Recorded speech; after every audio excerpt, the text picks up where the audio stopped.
तो रोज़ के तरीके से हम आ चुके हैं शाम 7 बजे लाइव। और आप सभी को पता है कि डेली शाम को 7 बजे क्लास 12 के मैथमेटिक्स के अनसॉल्व पेपर के सोल्यूशन की क्लास चलती है। तो बिना समय को लॉस किए हुए हम अपनी क्लास को भाई शुरू करेंगे। और कल देखिए मैंने आप लोगों को जितने भी 5 नंबर वाले क्वेश्चन थे वो मैंने सॉल्व करा दिए थे। आपका सेट नंबर 3 चल रहा है 2022 का, और इस सेट का जो कोड है वो है आपका FH, ठीक है ना। तो FH कोड है आपका, और इस पेपर में जितने भी आपके 5 नंबर वाले प्रश्न थे वो मैंने कल की क्लास में आपको सॉल्व करा दिए हैं। यदि आप पहली बार इस क्लास को देख रहे हैं तो देखिए प्लेलिस्ट आप चेक कर लीजिए, सारे अनसॉल्व पेपर की सॉल्यूशन की क्लास आपको क्रम से मिल जाएंगे, ठीक है। कोई भी क्लास मैंने जो है छोड़ी नहीं है, सारी मैंने प्लेलिस्ट में ऐड कर दी है। तो चलिए आज को क्लास को हम शुरू करते हैं बिना समय को लॉस किए हुए। आप सभी से रिक्वेस्ट है कि चैनल पर नए सब्सक्राइब कीजिएगा, क्योंकि बोर्ड एग्जाम के पहले आप सभी लोगों को बहुत ज़्यादा कुछ मिलने वाला है इस यूट्यूब चैनल के माध्यम से, जिससे आप बोर्ड एग्जाम में टॉप करोगे। तो चैनल को सब्सक्राइब करना बिल्कुल नहीं भूलिएगा। और चलिए आज के क्लास को शुरू करते हैं। क्लास को अंत तक जरूर देखिएगा, क्योंकि 8 नंबर वाले प्रश्न आज आपके मैं सॉल्व कराने जा रहा हूँ। तो देखिए 7 का जो का पार्ट था वो मैंने सॉल्व करा दिया था, 7 का खा पार्ट मैंने आपके सामने नोट कर दिया है। और इसमें बोला जा रहा है कि यदि ऐसे आपको दिया गया है आप भी के रूप में समीकरण, तो x का मान ज्ञात कीजिए। अब देखिए ये चीज़ जो है, ये सवाल जो है बहुत आसान, लेकिन उस स्टूडेंट के लिए आसान है जो 2 आव्यूहों का गुणनफल करना जानता है कि 2 आव्यूहों का गुणनफल कब संभव होता है। मैंने आपको एक ट्रिक बताई थी CR, C का मतलब होता है स्तंभ कॉलम, और R का मतलब रो। अगर एक आव्यूह का दूसरे आव्यूह से मल्टीप्लाई करना है तो आव्यूह पहले वाले आव्यूह में जो कॉलमों की संख्या हो वो दूसरे आव्यूह में पंक्तियों की संख्या के बराबर होना चाहिए, तभी 2 आव्यूहों का मल्टीप्लाई संभव है। तो इसमें केवल और केवल कुछ नहीं करना, केवल मल्टीप्लाई करना है और उसके बाद आपको x का मान बताना है। तो यहाँ पर देखते हैं जो पहला आव्यूह है इसमें कॉलम की संख्या देखिए तो 1 2 3 कॉलम है। अब अगर हमको इसका मल्टीप्लाई इस आव्यूह के साथ करना है तो इसमें जो पंक्तियों की संख्या होनी चाहिए वो इसके कॉलम की संख्या के बराबर होनी चाहिए।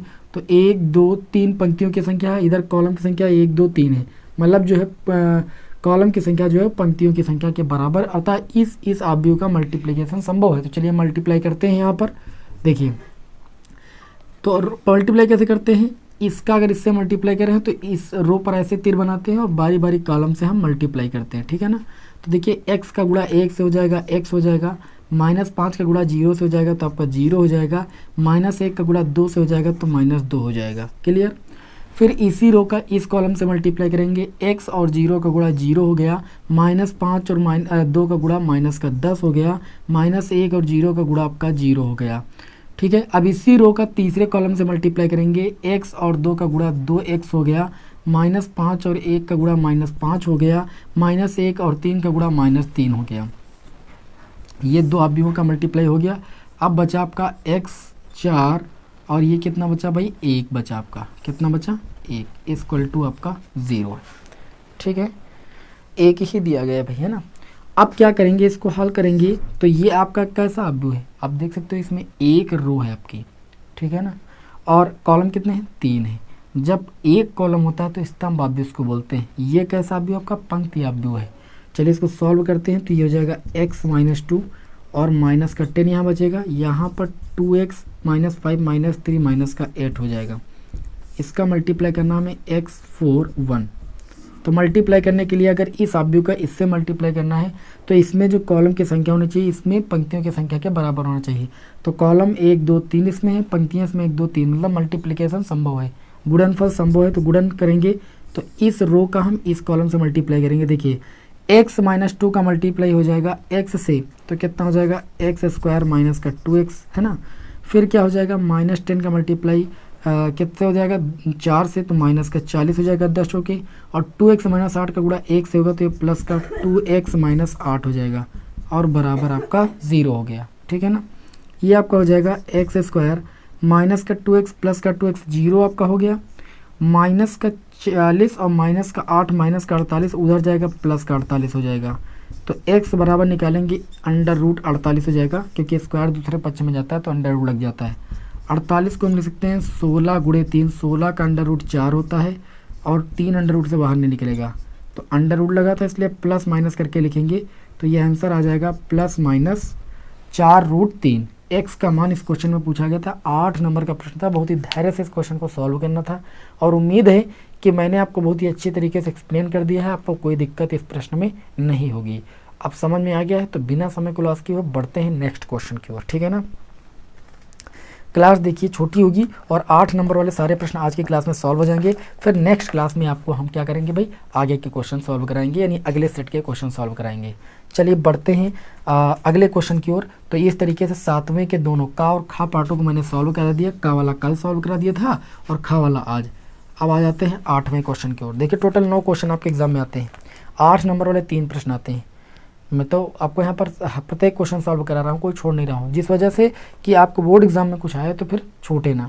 देखिए एक क्वेश्चन दिया गया है कि निम्नलिखित में से किसी एक खंड को हल कीजिए। एक घन का आयतन 9 सेंटीमीटर क्यूब प्रति सेकंड की दर से बढ़ रहा है। यदि इसके कोर की लंबाई 10 सेंटीमीटर तो इसके पृष्ठ का क्षेत्रफल किस दर से बढ़ रहा है। बढ़िया क्वेश्चन है, राशियों में परिवर्तन की दर वाले क्वेश्चन है अवकलज के अनुप्रयोग के अंतर्गत। क्लास देख लीजिए, बहुत ही अच्छे तरीके से मैंने आपको पढ़ाया है। घन का आयतन की अगर बात करें तो घन के आयतन में परिवर्तन हो रहा है, तो आयतन को वी से लिखते हैं। परिवर्तन किसके सापेक्ष हो रहा है, समय के सापेक्ष। देखिए इधर कैसे पता लगाओगे, लिखा है 9 सेंटीमीटर क्यूब प्रति सेकंड। प्रति सेकंड का मतलब समय के सापेक्ष परिवर्तन हो रहा है। सेंटीमीटर क्यूब जो है वो आयतन का मात्रक है, ठीक है ना।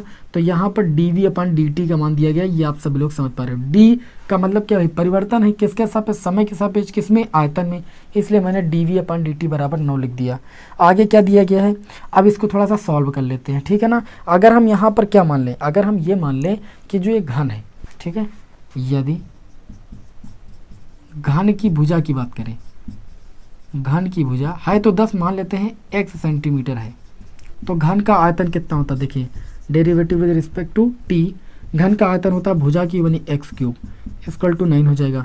x क्यूब का t के रिस्पेक्ट में अवकलन करोगे तो कितना हो जाएगा 3x स्क्वायर, और x का अगेन t के रिस्पेक्ट में करोगे dx/dt बराबर आपका देखिए यहाँ पर कितना हो जाएगा भाई, इधर तो 9 है तो 9 का 9 ही रहेगा। dx/dt बराबर आपका निकल के आएगा 9 और ये 3x स्क्वायर आ जाएगा बटे में, इसको समीकरण मान लेंगे। अब इन्होंने ये कहा है कि अगर भुजा x 10 सेंटीमीटर है तो पृष्ठ का क्षेत्रफल किस दर से बढ़ रहा है, ठीक है। तो यहाँ पर देखिए घन का जो पृष्ठीय क्षेत्रफल होता है उसके सूत्र की जरूरत पड़ेगी। तो घन का भैया जो पृष्ठीय क्षेत्रफल होता है सभी को पता है, घन के पृष्ठीय क्षेत्रफल को s से लिखते हैं, surface area s equal to 6 गुणे भुजा स्क्वायर, भुजा को x माना तो x स्क्वायर हो जाएगा। अब हमें इसमें परिवर्तन निकालना है तो ds/dt निकालेंगे, यानी t के रिस्पेक्ट में अवकलन करेंगे तो ये आपका हो जाएगा 6 और x स्क्वायर का हो जाएगा 2x, x का अगेन t के रिस्पेक्ट में करेंगे dx/dt हो जाएगा। लिखेंगे समीकरण 1 से किसका मान रखने पर, dx/dt का भाई मान रख देंगे, मान रखने पर। चलिए मान रखते हैं तो हमें मिल जाएगा ds/dt। ds/dt क्या है, s आपका सरफेस एरिया है, क्षेत्रफल पृष्ठीय क्षेत्रफल में परिवर्तन हमें निकालना है किस दर से बढ़ रहा है, समय के सापेक्ष, यानी परिवर्तन यहाँ से निकल के आ जाएगा, ये हो जाएगा 6 गुणे 2। x का मान कितना बताइए, x बराबर आपका 10 था तो x के स्थान पर 10 रख देंगे, और dx/dt की बात करें तो आया था 9/3 गुणे x स्क्वायर, x का मान रख देंगे 10 गुणे 10 क्योंकि x स्क्वायर है। x का मान कितना, देखो क्वेश्चन में दिया गया है कि 10 सेंटीमीटर लंबाई है, ठीक है ना। तो चलिए इसको सॉल्व कर लेते हैं। ये 1 10 से 1 10 कैंसिल हो गया है ना, ये 3 से काटेंगे, 3 त्रिका आपका 9 हो जाएगा, ठीक है। ये 6 दूनी 12 है ना, 12 और बारते हैं 36, ये आ जाएगा 36/10। 36/10 का मतलब 3.6। चूँकि ये क्षेत्रफल की बात हो है कि क्षेत्रफल में कितना परिवर्तन हो रहा है, तो 3.6 सेंटीमीटर स्क्वायर प्रति सेकंड की दर से जो पृष्ठीय क्षेत्रफल है वो बढ़ रहा है घन का भाई, ठीक है। आयतन में दिया था परिवर्तन और पृष्ठीय क्षेत्रफल में निकालना था, भुजा का मान 10 सेंटीमीटर था, बहुत ही आसान तरीके से आ गया भाई। तो ये भी आपसे क्वेश्चन पूछा गया है 8 नंबर में। अब चलिए देखते हैं अगले क्वेश्चन को। ये तो राशि में परिवर्तन की दर से क्वेश्चन था अवकलज के अनुप्रयोग से, ठीक है ना। तो अच्छे तरीके से एक एक टॉपिक को कवर कर लीजिए अभी, है ना, बहुत ही इंपॉर्टेंट है। अब बढ़ते हैं देखिए खा पाठ की ओर।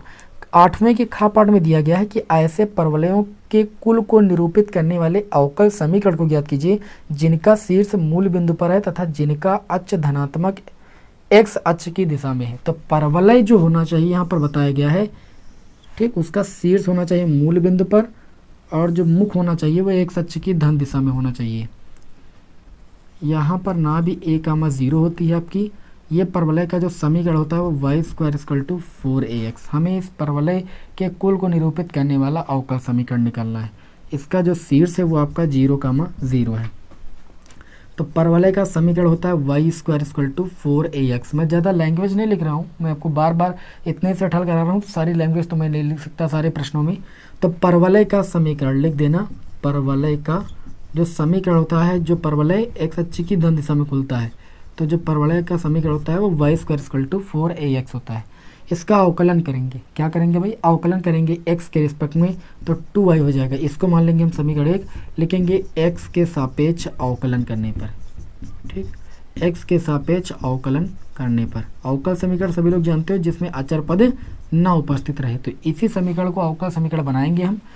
अवकलन करेंगे तो हो जाएगा 2y, y का अध्ययन करेंगे dy by D X equal to 4ax का करेंगे 4a बाहर हो जाएगा, x का x के रिस्पेक्ट में अवकलन 1 हो जाएगा, dy बाई dx और इनटू में आपका 2y हो गया इक्वल टू 4a हो गया। इसको समीकरण 2 मानेंगे और लिखेंगे कि समीकरण 1 में किसका मान रखने पर, 4a का मान रखने पर। आप देख सकते हो कि 4a का मान यहाँ से कितना है, D by D x into में 2y, तो ये मान यहाँ पर रखेंगे। वाई स्क्वायर इक्वल टू आपका हो जाएगा 4a, a एक्स था, 4a का मान आया है 2y D Y by D X, है ना, और इंटू में x। चलिए ये आपका निकल के आ जाएगा Y square equal to 2xy D Y by D X. देखिए भाई गुणा करोगे y से y एक कैंसिल हो जाएगा, y इक्वल टू आ जाएगा 2x D Y by D X. ये आपके सामने भाई अवकल समीकरण आगे निकल के। बताइए आपको कोई दिक्कत, उम्मीद करता हूँ कोई दिक्कत नहीं होगी। ठीक, और जो ये अवकल समीकरण निकल के आई है ये परवलयों के कुल को निरूपित करने वाली अवकल समीकरण है। नीचे लिख लेना, यही परवलयों को निरूपित के कुल को निरूपित करने वाली अवकल समीकरण है भाई। बहुत ही आसान क्वेश्चन था, कठिन बिल्कुल भी नहीं है। अगर ऐसा पेपर बोर्ड एग्जाम में आ जाए तो 100 में 100 लेकर आइए भाई। ठीक है ना, ये 8 नंबर वाले प्रश्न इतने आसान अगर आ जाएं तो भाई, अब मैं देख रहा हूँ, मैं चौथा सेट हल कर रहा हूँ इतने समय, मैं देख रहा हूँ सबसे सरल सेट यही है। 8 नंबर वाले प्रश्न एकदम हलवा। चलिए देखते हैं, दुआ करो भगवान से कि इस साल जो है ऐसा ही जो है प्रश्न पत्र आ जाए बढ़िया। 9 का पार्ट देखते हैं भाई, है ना, 9 का पार्ट। देखिए निश्चित समाकलन से एक क्वेश्चन आना है। तो देखिए पूछा गया है इसमें i इक्वल टू इंटीग्रेशन करना है, लिमिट दी गई है हमें 0 से x/2 ना होकर के यहाँ पर लिमिट है आपकी π/2, है ना, और यहाँ पर दिया गया है साइन की पावर 4x अपान में साइन की पावर 4x प्लस कॉस की पावर 4x dx। इसको भाई हम पहले से समीकरण एक मान लेते हैं। और प्रगुण आप सभी लोग जानते हो, प्रगुण ये कहता है कि अगर लिमिट 0 से a दी गई है और fx से dx दिया गया है तो लिमिट प्रगुण कहता है कि लिमिट 0 से a रहेगी और x के स्थान पर अपर लिमिट माइनस x हो जाएगा dx। ये भैया प्रगुण कहता है। इसी प्रगुण का यूज कर देंगे तो i इक्वल टू निकल के आएगा लिमिट 0 से π/2 साइन की पावर 4 x के स्थान पर लिख देंगे अपर लिमिट यानी π/2 माइनस एक्स, अपान में नीचे भी यही कर देंगे साइन की power 4 π/2 minus x plus cos की पावर 4 अपर लिमिट π/2 माइनस का x और इंटू में dx हो जाएगा। i इक्वल टू हो जाएगा लिमिट 0 से π/2 sine 90 minus theta cos theta होता है, कॉस की पावर 4x हो जाएगा, नीचे कॉस की पावर 4x हो जाएगा और प्लस साइन की पावर 4x हो जाएगा dx। इसको समीकरण 2 मानिए और जहाँ पर प्रगुण नंबर 4 लगता है वहाँ पर समीकरण 1 प्लस 2 कर देते हैं हम। i और ये i मिलके हो जाएगा LHS में 2i और लिमिट दोनों में 0 से π/2 है। दोनों का हर भैया सेम है, एक हर ले लेंगे साइन की पावर 4x प्लस कॉस की पावर 4x और देखिए अंश को जोड़ेंगे तो इतना ही आएगा साइन की पावर 4x प्लस कॉस की पावर 4x और ये dx। देखिए इससे ये पूरा कैंसिल हो जाएगा तो लिमिट आ जाएगी 0 से π/2, है ना, ये आपका आ गया dx। और dx का अवकलन कितना होता है सभी को पता है, x होता है और लिमिट है 0 से π/2। लिमिट पुट करेंगे अपर लिमिट π/2 माइनस का लोअर लिमिट यानी 0 और ये देखिए i का मान निकालना है हमें, i इसके बराबर माना था, इसी का समाकलन करना है तो 2 उधर चला जाएगा तो i इक्वल टू निकल के आ जाएगा यहाँ से π/4। इस तरीके से ये 8 नंबर का प्रश्न आपका होता है कंप्लीट। बताइए कोई दिक्कत। एक क्वेश्चन और पूछा गया है और ये प्रश्न कई बार बोर्ड एग्जाम में रिपीट हुआ है, ये दोनों प्रश्न कई बार बोर्ड एग्जाम में रिपीट हो चुके हैं। चलिए देखते हैं, ये भी प्रगुण नंबर 4 से लगेगा और 8 नंबर में ये प्रश्न भैया पूछा गया है, ठीक है ना। अब इस पेपर में 8 नंबर में पूछा गया है, एक अगले पेपर में जो है ये 5 ही नंबर में आया था। खा पार्ट देखे दिया गया है लिमिट 0 to a, इसको पहले i के बराबर आप मानिए और यहाँ दिया गया है अंडर रूट एक्स, अपान में आ जाएं तो दिया गया है under root X plus under root a minus X D X, ठीक है ना। अब हमें क्या करना है, इसका मान ज्ञात करना है। निश्चित समाकलन का भैया क्वेश्चन है। कहाँ का क्वेश्चन है? निश्चित समाकलन का। प्रगुण मैंने बताया, ठीक है, तो प्रगुण से हम लिखेंगे भाई, प्रगुण से ये i इक्वल टू हो जाएगा लिमिट 0 to a, जहाँ x है वहाँ पर अपर लिमिट माइनस एक्स, जहाँ जहाँ पर x है अपर लिमिट a है तो a माइनस एक्स, ठीक है, और plus under root a, x के स्थान पर अपर लिमिट माइनस एक्स, चूँकि बाहर माइनस तो ये प्लस हो जाएगा और ये dx हो गया। इसको समीकरण 1 मानेंगे। i इक्वल टू निकल के आया limit 0 to a under root a minus x upon में under root a minus x और प्लस अंडर रूट a से a कैंसिल हुआ, x हो गया dx। समीकरण 2 मान लेंगे और वही भैया पुराना काम समीकरण 1 प्लस 2 से i और i आपका हो जाएगा 2i लिमिट 0 to a।